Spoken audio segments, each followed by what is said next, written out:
गुज़श्ता रात हमने यहाँ से जाने का प्रोग्राम बनाया था। रूप सुहाय ने खुद ही हमारी सारी परेशानी दूर कर दी। 1.5 घंटे बाद हम तैयार हो चुके थे। सामान लैंड क्रूजर में रखा गया और फिर ये जानकर मैं कुछ परेशान हो गया कि धनराज भी हमारे साथ जा रहा है। सुमित्रा ने भी इस उलझन को ताड़ लिया। वो रूप सुहाय को एक तरफ ले गई और तकरीबन 15 मिनट के बाद वो वापस आए तो रूप सुहाय ने ऐलान किया कि धनराज हमारे साथ नहीं जा रहा। मैंने हस्बे मामूल ड्राइविंग सीट संभाल ली। रूप सुहाय, रत्ना और सुमित्रा के बीच में पिछली सीट पर बैठ गया। मैंने इंजन स्टार्ट करके चंद कदम दूर खड़ी हुई लक्ष्मी की तरफ देखा। उसके चेहरे पर अजीब से तासुरात थे। मैं गाड़ी को हवेली से बाहर ले आया और उसका रुख हवेली के पिछली तरफ बस्ती की तरफ मोड़ दिया। वो रास्ता बस्ती के करीब से होकर गुजरता था। रूप सुहाय ने कहा, बस इसी रास्ते पर चलते रहो, चंद मील आगे पक्की सड़क है, वहां मैं तुम्हें बता दूंगा कि किस तरफ मुड़ना है। खेतों के दरमियान रास्ता कच्चा और गैर हमवार था। गाड़ी को हिचकोले लग रहे थे। रफ्तार 10-15 मील से ज्यादा नहीं रखी जा सकती थी। मैं वक्फे वक्फे से सामने लगे हुए आईने की तरफ देख रहा था। रूप सुहाय ने दोनों बाजू दाएं बाएं फैलाकर रत्ना और सुमित्रा के कंधों पर रखे हुए थे। रत्ना लतीफे सुना रही थी और रूप सुहाय कह कहे लगा रहा था। हम खेतों में तकरीबन निस्फ मील का फासला तय कर चुके थे। सामने उस रास्ते से जरा हटकर दरख्तों का एक झुंड सा नजर आ रहा था। सुमित्रा ने मुझे मुखातिब करते हुए कहा, अरे गाड़ी को जरा उस तरफ मोड़ना, उन दरख्तों की तरफ। रूप सुहाय बोला, क्यों, उधर क्या है? सुमित्रा ने कहा, भूल गए क्या? वो कुआं भूल गए जिसके अंदर दीवार में एक पौधा उगा हुआ है? तुमने बताया था कि वो पौधा राम की निशानी है। मैं जाते हुए नेक शगुन के तौर पर उस पौधे के दर्शन करना चाहती हूँ। और वैसे भी तुम्हें याद होना चाहिए कि उस कुएं के पास हमने बहुत अच्छा वक्त गुजारा था। रूप सुहाय ने कहा, ठीक है भाई, मोड़ लो गाड़ी उस तरफ। मैंने उससे पहले ही गाड़ी उस तरफ मोड़ ली थी, लेकिन उसे ज्यादा आगे नहीं ले जा सका। हम गाड़ी से उतरकर उस कुएं के करीब आ गए और फिर हम बारी बारी कुएं में झांक कर देखने लगे। रूप सुहाय मुंडेर पर झुककर कुएं के अंदर झांक रहा था। सुमित्रा ने मुझे इशारा किया। मैंने रूप सुहाय को धक्का दिया। वो कुएं में गिरा, मगर उसने मुंडेर को पकड़ लिया और बुरी तरह चीखने लगा। वो चीख चीख कर कह रहा था, अरे ये क्या कर रहे हो, मुझे निकालो, मेरा हाथ पकड़ो। सुमित्रा ने चीख कर कहा, ये तुम्हारा आखिरी ठिकाना है रूप सुहाय, अपने भगवान को याद कर लो, बहुत ऐश कर लिए तुमने जिंदगी में। रत्ना मुंडेर से रूप सुहाय के हाथ छुड़ाने की कोशिश कर रही थी और रूप सुहाय बुरी तरह चीख रहा था। तभी एक आवाज सुनकर मैं उछल पड़ा। ओए, ये क्या हो रहा था? वो रूप सुहाय का एक कारिंदा था जो न जाने कहां से निकल कर वहां पहुंच गया था। उसे देखकर मुझे अपना दिल कनपटियों में धड़कता हुआ महसूस हुआ। मैंने जेब से पिस्तौल निकाल कर गोली चला दी, लेकिन निशाना खता गया। वो आदमी पलटकर खेतों की तरफ भाग निकला। मैं रत्ना और सुमित्रा की तरफ देखकर चीखा, तुम लोग इसे संभालो, ये बचने न पाए, मैं उसे देखता हूँ। और मैंने उस आदमी के पीछे दौड़ लगा दी। मैंने 2 गोलियां चलाई, मगर वो आदमी बच निकला। तीसरी गोली उसके बाजू पर लगी। वो चीखता हुआ गिरा, लेकिन फौरन ही संभल कर भाग खड़ा हुआ। मैं उसके पीछे दौड़ता रहा। मैं जानता था कि अगर वो बचकर निकल गया तो हमारी जिंदगियों की भी कोई जमानत नहीं हो सकती। वो शख्स खेतों में दौड़ता रहा। मैंने भी उसका पीछा जारी रखा, लेकिन हमारे दरमियान फासला बढ़ता गया और फिर वो शख्स अचानक ही मेरी निगाहों से ओझल हो गया। पहले तो वो पगडंडियों पर दौड़ता रहा था, लेकिन अब कद्दे आदम फसल में घुसकर गायब हो गया था। मैं एक पगडंडी पर खड़ा इधर उधर देखता रहा, लेकिन उसका कोई नामो निशान दिखाई नहीं दिया। पौधे भी पुरसुकून थे, किसी तरफ कोई हलचल दिखाई नहीं दे रही थी। मेरे दिल की धड़कन तेज होती जा रही थी। अगर वो बस्ती तक पहुंच गया तो हमारे लिए मुसीबतें खड़ी हो सकती थी, लेकिन वो खेतों में गायब हो चुका था और उसे रोक लेना मेरे लिए मुमकिन नहीं था। वैसे ये अंदाजा लगाना भी मुश्किल था कि अब तक वो कितनी दूर निकल चुका होगा। दफतन एक निस्वानी चीख सुनकर मैं उछल पड़ा। ये रत्ना या सुमित्रा की चीख थी। मैं पलटकर कुएं की तरफ दौड़ा। अब मुझे एहसास हुआ कि मैं उस शख्स का पीछा करता हुआ वहां से तकरीबन 200 गज दूर निकल आया था। मैं पगडंडियों पर दौड़ता रहा। कई मरतबा मैं गिरते गिरते बचा और जब मैं खेत से निकलकर कुएं के करीब पहुंचा तो एक बड़ा ही सनसनीखेज मंजर मेरी निगाहों का मुंतजिर था। रूप सुहाय रत्ना और सुमित्रा को जमीन पर रगेद रहा था और वो दोनों उसे काबू करने की कोशिश कर रही थी। मुझे ये सब कुछ देखकर बड़ी हैरत हुई। उस कमबख्त बूढ़े में इतनी ताकत थी कि उन दोनों के काबू में नहीं आ रहा था।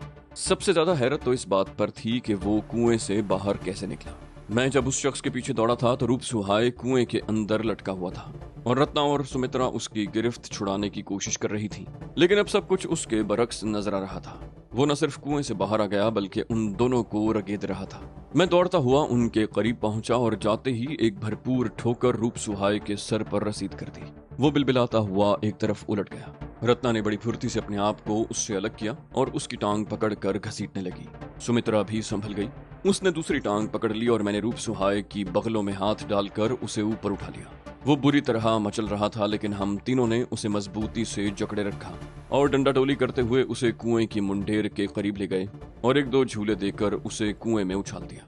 रूप सुहाए की आखिरी चीख कुएं में गूंजती हुई महसूस हुई और फिर शराब की जोरदार आवाज के साथ ही उसकी चीख ने दम तोड़ दिया। मैंने रत्ना और सुमित्रा से कहा, जल्दी करो, गाड़ी में बैठो। वो शख्स निकलने में कामयाब हो गया है। अगर वो बस्ती में पहुंच गया तो वो लोग हमारा ताकुब शुरू कर देंगे। मैंने हवेली के दूसरी तरफ एक पिकअप खड़ी देखी थी।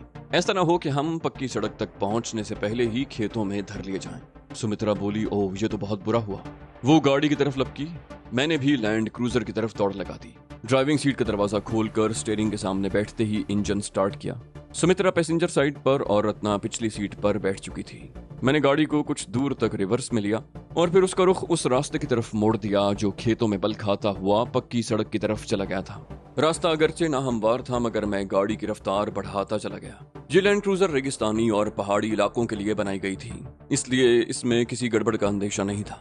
धचके अगरचे जोरदार लग रहे थे, मगर मैं बेफिक्र होकर रफ्तार बढ़ाता चला गया। पिछली सीट पर बैठी हुई रत्ना ने कदरे आगे झुककर पूछा, कौन था वो और कैसे बचकर निकल गया? उसका सांस अब भी फूला हुआ था। मैंने कहा, मेरा ख्याल है वो रूप सुहाए का ही कोई कारिंदा था, खेतों में गायब हो गया। अगर मैं उसका पीछा करता तो हमें यहाँ से निकलने का मौका न मिलता। वैसे मेरी गोली उसके बाजू पर लगी थी, लेकिन उससे शायद कोई फर्क न पड़े। वो अब तक बस्ती के करीब पहुंच चुका होगा। सुमित्रा ने कहा, भगवान करे वो रास्ते में ही खत्म हो जाए। मैंने कहा, बाजू पर गोली लगने से कोई नहीं मरता। तुम्हारी दुआ कबूल होने का 1% भी इम्कान नहीं है। वैसे पक्की सड़क यहाँ से कितनी दूर है? सुमित्रा ने कहा, हमें वहां तक पहुंचने में कम से कम 1 घंटा लगेगा। मेरे मुंह से गहरा सांस निकला। कहा, 1 घंटा? और उस पक्की सड़क से कोटपुतली कितनी दूर है? सुमित्रा ने कहा, वहां से कोटपुतली का रास्ता भी तकरीबन 1 घंटे का है। तुम क्यों पूछ रहे हो? उस तरफ जाने का इरादा है क्या? मैंने कहा, नहीं, मैं कुछ और सोच रहा हूँ। अगर उन लोगों ने हवेली से टेलीफोन पर कोटपुतली पुलिस को इत्तला दे दी तो पुलिस को इस तरफ पहुंचने में कितनी देर लगेगी? सुमित्रा ने कहा, हाँ, ये अंदेशा तो है। दूसरी तरफ निकलने का कोई और रास्ता भी नहीं है। धनराज बड़ा हरामी आदमी है। वो फौरन मामले की तह तक पहुंच जाएगा कि तुम दोनों कौन हो। वो फोन पर पुलिस को इत्तला देने में भी 1 लम्हे की ताखीर नहीं करेगा। मैंने कहा, पुलिस से बचने का बस एक ही तरीका है, गाड़ी की रफ्तार ज्यादा से ज्यादा तेज रखी जाए ताकि इत्तला पाकर अगर पुलिस इस तरफ आ भी जाए तो हम उससे पहले ही वहां से निकल चुके हों। फिर मैंने रत्ना को मुखातिब किया। कहा, रत्ना, पीछे का ख्याल रखना। मेरा ख्याल है वो पिकअप पर जरूर हमारा ताकुब करेंगे। रत्ना ने कहा, मैं पीछे देख रही हूँ, अभी तक कोई आसार दिखाई नहीं दिए। मैं रफ्तार बढ़ाता चला गया। इस कच्चे रास्ते पर बैलगाड़ियां और पिकअप्स ही चलती रही थीं, जिस वजह से गड्ढे से बन गए थे और लैंड क्रूजर बुरी तरह उछल रही थी। जब हम हवेली से रवाना हुए थे तो धूप निकल रही थी। अब अगरचे धूप कुछ तेज हो गई थी, लेकिन आसमान पर बादल भी नजर आने लगे थे। मैं दिल ही दिल में दुआ मांग रहा था कि कहीं बादल जम न जाए। अगर बारिश शुरू हो गई तो हमारे लिए बड़ी मुसीबत हो जाएगी। हमें कुएं के पास से रवाना हुए तकरीबन आधा घंटा हो चुका था। अभी कम से कम आधे घंटे का फासला बाकी था। मेरे जहन में ये अंदेशा बदस्तूर मौजूद था कि अगर हवेली से फोन पर कोटपुतली को इत्तला दे दी गई होगी तो पुलिस हमसे पहले पक्की सड़क पर पहुंचकर नाकाबंदी कर लेगी। हमारे चारों तरफ अगरचे खेत थे, ऊंची फसलों की वजह से दूर से हमारी गाड़ी को नहीं देखा जा सकता था, लेकिन कच्चे रास्ते पर हमारी गाड़ी से उड़ती हुई धूल बड़ी आसानी से हमारी निशानदही कर सकती थी और हम आसानी से घेरे में आ सकते थे। रत्ना की चीखती हुई आवाज सुनकर मैं उछल पड़ा। वो लोग आ रहे हैं। चंद गज आगे रास्ता कदरे बाईं तरफ मुड़ गया था। मैंने गाड़ी तेजी से उस तरफ घुमा दी। इस तरह मुझे पीछे देखने का मौका मिल गया। बहुत दूर धूल उड़ती हुई नजर आ रही थी। वो यकीनन पिकअप थी जो हमारे ताकुब में आ रही थी। मैंने गाड़ी की रफ्तार कुछ और बढ़ा दी। आगे चंद घरों पर मुश्तमिल एक छोटी सी बस्ती थी। ये रास्ता उस बस्ती के करीब से गुजरता था।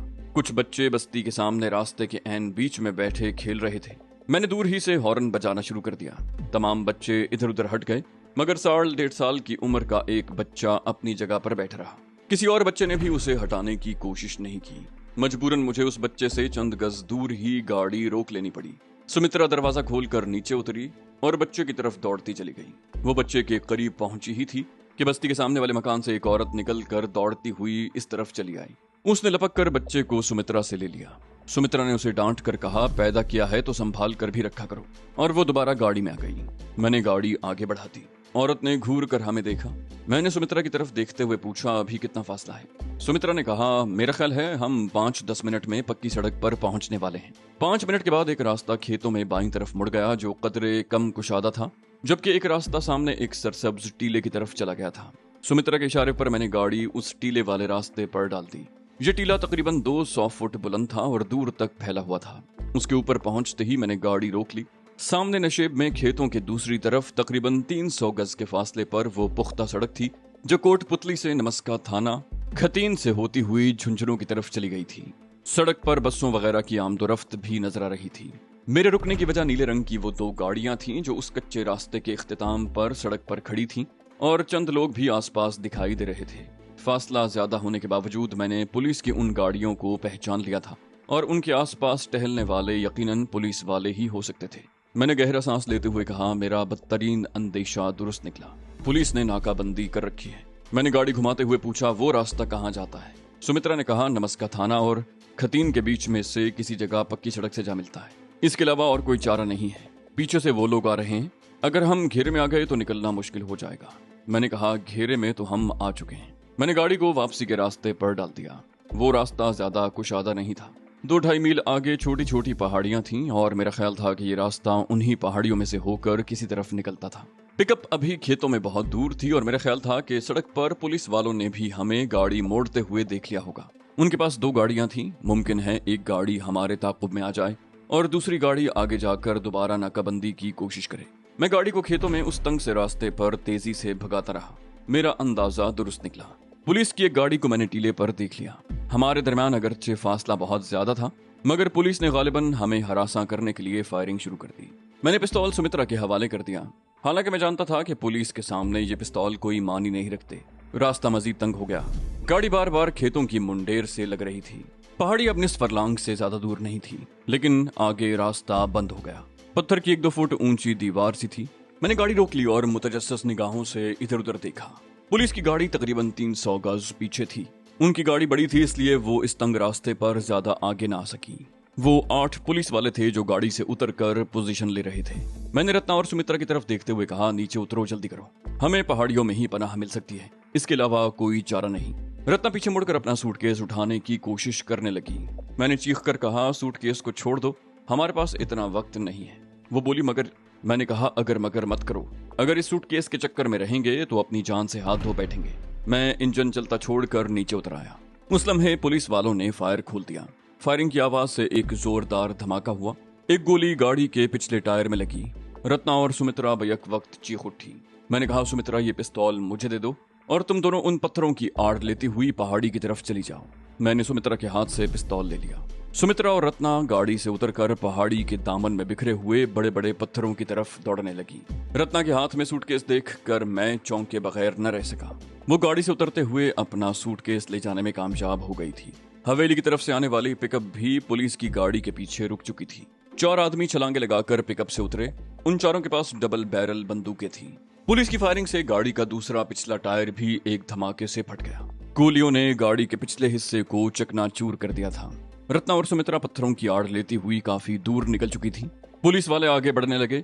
मैंने एक फायर झोंक दिया। पुलिस वालों की पेशकदमी जारी रही। मैंने एक और फायर कर दिया और मुड़कर पहाड़ी की तरफ दौड़ लगा दी। वो गाड़ी पर फायरिंग करते रहे, लेकिन जब उन्हें एहसास हुआ कि हम लोग गाड़ी में नहीं हैं तो वो आगे बढ़ने लगे। एक गोली गाड़ी के फ्यूल टैंक में लगी और एक अजीमुल जुस्सा शोले की तरह हवा में उछली और बिखर गई। सुमित्रा के दोनों सूटकेस गाड़ी में ही थे। उनमें भरे हुए जेवरात और सोने की मूर्तियां भी अंगारों की तरह चारों तरफ बिखर गईं। पुलिस वालों की पेशकदमी एक बार फिर रुक गई। मैंने इस मौके से पूरा फायदा उठाया और पहाड़ों की आड़ में दौड़ता हुआ रत्ना और सुमित्रा के करीब पहुंच गया। रत्ना के एक हाथ में सूटकेस था और दूसरे में पिस्तौल। मैंने उनके करीब पहुंचकर एक लम्हे को देखा और फिर एक तरफ इशारा करते हुए चीखा, उस तरफ, उस चट्टान के पीछे। रत्ना और सुमित्रा आगे थीं और मैं पीछे। मुझे यकीन था कि उस चट्टान के पीछे कोई ऐसा रास्ता जरूर होगा जो हमें उन पुलिस वालों से दूर ले जा सकेगा। पुलिस वाले अब फैल कर फायरिंग करते हुए आगे बढ़ रहे थे। हम उस चट्टान के पीछे पहुंच गए, लेकिन मेरा अंदाजा गलत निकला। उस चट्टान के दूसरी तरफ भी दूर तक बड़े बड़े पत्थर फैले हुए थे। हम उन पत्थरों के पीछे दौड़ते रहे। पुलिस वाले चट्टान के करीब पहुंच चुके थे। वो बदस्तूर फायरिंग करते हुए अपना एमुनेशन जाया कर रहे थे। गोलियां पत्थरों पर लग रही थीं और पत्थर टूट टूट कर बिखर रहे थे। आगे मुसलसल चढ़ाई थी। हमारे दौड़ने की रफ्तार कम हो गई। रत्ना और सुमित्रा तो बुरी तरह हाँप रही थीं। रफ्तार कम होने की वजह से पुलिस के दरमियान हमारा फासला कम हो गया था। उस वक्त हम तीनों एक ही पत्थर के पीछे पनाह लिए हुए थे। हमारे चारों तरफ गोलियां बरस रही थीं। दूसरा बड़ा पत्थर हमसे तकरीबन 15 फुट आगे था। मैंने मोहतात अंदाज में इधर उधर देखते हुए सुमित्रा को उस पत्थर की तरफ दौड़ा दिया। गोलियां उसका ताकुब करती रहीं, लेकिन वो खैरियत से अपनी मंजिल पर पहुंच गई। मैंने उसकी तरफ देखते हुए कहा, रत्ना, मैं पत्थर के उस तरफ से इक्का दुक्का फायर करके उन्हें अपनी तरफ मुतवज्जे रखता हूँ। तुम उस तरफ से दौड़कर सुमित्रा के पास पहुंचने की कोशिश करो। रत्ना ने इस बात में सर हिलाया। मैंने गौर से उसकी तरफ देखा। हम लोग उस वक्त मौत के हिसार में थे। रत्ना का चेहरा उस वक्त खौफ से बिल्कुल सफेद हो रहा था। मैं दूसरी तरफ आकर पत्थर की आड़ से इक्का दुक्का फायर करने लगा। मेरा अंदाजा दुरुस्त निकला। पुलिस वालों की फायरिंग का रुख अब मेरी तरफ हो गया था। गोलियां पत्थरों पर लग रही थीं और पत्थर के छोटे छोटे टुकड़े किरचियों की तरह उड़ रहे थे। मैंने रत्ना को इशारा किया। वो सूटकेस संभाले दूसरी तरफ भाग खड़ी हुई। अभी वो दोनों पत्थरों के दरमियान आधे रास्ते में ही थी कि किसी पत्थर से ठोकर खाकर लड़खड़ा गई और सूटकेस उसके हाथ से छूट कर गिर गया। वो 3-4 कदम आगे निकल चुकी थी। वो एक झटके से रुकी और सूटकेस उठाने के लिए वापस पलटी। रत्ना ने झुककर सूटकेस के हैंडल पर हाथ डाला ही था कि कई गोलियां उसके आसपास जमीन पर लगी। सुर्ख धूल का गुबार सा उठा और हवा के दोष पर फैलता चला गया। मैं फेफड़ों की पूरी कुव्वत से चीखा, रत्ना भागो। दूसरी तरफ से सुमित्रा भी चीख रही थी। रत्ना बड़ी तेजी से मुड़ी और सुमित्रा की तरफ दौड़ी। अभी उसने 2 ही कदम उठाए थे कि फजा उसकी खौफनाक चीख से गूंज उठी। सूटकेस उसके हाथ से गिर गया। वो खड़े खड़े लहराने लगी। मैंने उसके जिस्म पर कम से कम 3 जगहों से खून के फव्वारे फूटते हुए देखे। वो लहराते हुए संभल गई। उसने पिस्तौल को दोनों हाथों में पकड़ा और ट्रिगर दबाती चली गई। उसके पिस्तौल ने एक के बाद दीगरे 3 शोले उगले और दूसरी तरफ से किसी पुलिस वाले की खौफनाक चीख सुनाई दी। कम से कम एक पुलिस वाला रत्ना के हाथों मारा गया था, मगर रत्ना को भी उसके बाद ट्रिगर दबाने का मौका न मिल सका। पहली 3 गोलियां उसके पेट में लगी थीं, जिनसे खून की धारें बह रही थीं। वो फिर लड़खड़ाने लगी। मुखालिफ समत से आने वाली अगली बाढ़ ने उसका सीना छलनी कर दिया। कुछ गोलियां उसकी टांगों पर भी लगी। उसके जिस्म पर अब कई जगहों से खून की धारें बह रही थीं। वो आखिरी मर्तबा लहराई और धड़ाम से नीचे गिर गई। उसका एक हाथ सूटकेस पर ही था। मेरी आंखों के सामने अंधेरा सा छा गया। एक लम्हे को मेरे हवास मुख्तल हो गए। मैंने सर को जोर जोर से झटके दिए। आंखों के सामने छा जाने वाली धुंध छटने लगी। वो खौफनाक तरीन मंजर मेरी आंखों के सामने था। खाक में अटी हुई रत्ना के जिस्म पर कई जगहों से खून बह रहा था। वो बेहिस्सो हरकत हो चुकी थी। वो मेरी आंखों के सामने छलनी होकर दम तोड़ चुकी थी और मैं उसके लिए कुछ नहीं कर सका था। मेरी आंखों में खून उतर आया। दिल कनपटियों में धड़कता हुआ महसूस हो रहा था। उस वक्त दिल तो ये चाह रहा था कि पत्थर की आड़ से निकलकर अंधाधुंध फायरिंग करते हुए रत्ना के कातिलों को मौत के घाट उतार दूं। लेकिन मैंने बड़ी मुश्किल से अपनी इस ख्वाहिश पर काबू पाया। ये वक्त जोश और जुनून के इजहार का नहीं, होश से काम लेने का था। इसमें शुबा नहीं कि मैं जोश में सामने आकर फायरिंग करते हुए एक आध पुलिस वाले को मौत की नींद सुला देता, मगर मेरा अपना हशर रत्ना से भी ज्यादा बुरा होता। वक्त का तकाजा ये था कि मैं होशो हवास कायम रखूं और यहाँ से निकलने की कोशिश करूं। मैंने सामने देखा, सुमित्रा दूसरे पत्थर से टेक लगाए खड़ी थी। उसका चेहरा धुले हुए लट्ठे की तरह सफेद हो रहा था। मैंने उसे बेहरकत रहने का इशारा किया और बहुत मोहतात अंदाज में पत्थर की आड़ से झांक कर देखने लगा। सामने कोई नजर नहीं आया। जाहिर है पुलिस वाले भी पत्थरों के पीछे पोजीशन लिए हुए बैठे होंगे। मेरे पिस्तौल में 2-3 गोलियां ही बाकी रह गई थीं और मैं उन्हें बहुत ज्यादा संगीन सूरत हाल के लिए इस्तेमाल करना चाहता था। मैंने रत्ना की लाश और उसके बाजू के नीचे दबे हुए सूटकेस का जायजा लिया और पत्थर के दूसरे किनारे की तरफ आ गया। यहाँ मैंने झुककर टेनिस की गेंद के बराबर एक पत्थर उठाया। चंद लम्हे उसे हाथ में तोलता रहा और फिर उसे पूरी कुव्वत से मुखालिफ समत में उछाल दिया। पत्थर के गिरने की आवाज से पहले ये फजा गोलियों की तड़तड़ाहट से गूंज उठी। मैंने पलटकर दूसरी तरफ दौड़ लगा दी। रत्ना की लाश के करीब झुकते हुए मैंने सूटकेस के हैंडल पर हाथ डाल लिया और रुके बगैर दौड़ता चला गया। सूटकेस मेरे हाथ में आ गया। अभी मैं सुमित्रा वाले पत्थर से चंद फुट दूर ही था कि फायरिंग का रुख मेरी तरफ हो गया। कई गोलियां मेरे आसपास से गुजरी। एक गोली सूटकेस पर लगी। मेरे हाथ को जोरदार झटका लगा, मगर सूटकेस मेरे हाथ में ही रहा। दूसरे पत्थर के पीछे पहुंचकर मैंने अपना पिस्तौल वाला हाथ सुमित्रा के हाथ में दिया और रुके बगैर उसे साथ लिए दौड़ता रहा। आगे बेशुमार बड़े बड़े पत्थर थे। हम उनके गिर्द चकराते हुए दौड़ते रहे। फायरिंग उसी तरफ हो रही थी जहां रत्ना की लाश पड़ी हुई थी। पुलिस वाले शायद यही समझ रहे थे कि हम दूसरे पत्थर के पीछे पनाह लिए खड़े हैं। हम पत्थरों के पीछे दौड़ते रहे। सुमित्रा बुरी तरह हाँफ रही थी, लेकिन मैंने उसे रुकने नहीं दिया। इस तरह हम उस जगह से तकरीबन निस्फ मील दूर निकल गए और फिर शायद पुलिस वालों को भी अपनी गलती का एहसास हो गया। वो भी पहाड़ी की तरफ बढ़ने लगे। उनके जोर जोर से चीखने की आवाजें सुनाई दे रही थी। उस पार्टी का इंचार्ज चीख चीख कर अहकामात जारी कर रहा था। हर तरफ भारी जूतों की आवाजें गूंज रही थी। ये बात हमारे लिए खुशाइन थी कि पुलिस वाले सीधे पहाड़ी की तरफ बढ़ रहे थे, जबकि हम कदरे दाईं तरफ हटते हुए नशेब की तरफ जा रहे थे। किसी जगह रुकना खुदकुशी के मुतरादिफ था। लेकिन सुमित्रा अब बार बार गिर रही थी। मैंने अतराफ का जायजा लिया और एक पत्थर के करीब रुक गया। सुमित्रा बेदम सी होकर जमीन पर गिर गई। उसके मुंह से कफ बह रहा था और सांस जैसे काबू में नहीं रहा था। वो जमीन पर निढाल सी पड़ी रही। मैंने सूटकेस उसके करीब रखा और गहरे गहरे सांस लेता हुआ अतराफ में देखने लगा। पुलिस वालों की आवाजें अब पहाड़ी की तरफ दूर होती जा रही थी। पहाड़ी की तरफ कभी कभी इक्का दुक्का फायर की आवाज भी गूंज उठती। 5 मिनट गुजर गए। मैंने सूटकेस उठा लिया। उसके निचले कोने के करीब गोली लगी थी।